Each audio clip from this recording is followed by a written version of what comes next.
সংগ্রামী দেশবাসী, আপনারা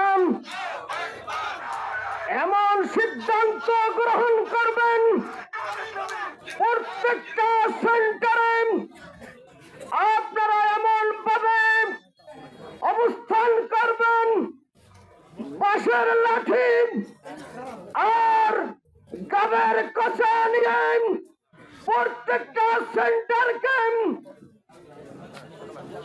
এমন ভাবে পাহারা দিবেন, জাল বট হতে দিবেন না। প্রয়োজন বোধেন আপনার আমার রক্তের বিনিময়ে হলেও সত্য ভর দিব, সহি ভর দিবেন ইনশাল্লাহ। ঠিক কিনা ঠিক? সংগ্রামী দেশবাসী, আপনারা এখন থেকেই প্রস্তুতি গ্রহণ করেন। জাল ভোট চলবে না, এমন একটি নির্বাচন হবে কখনো মানুষটা চিন্তাও করে নাই আর করবেও না। আপনারা নির্দ্বিধায় আপনারা ভোট দেবেন ইনশাল্লাহ।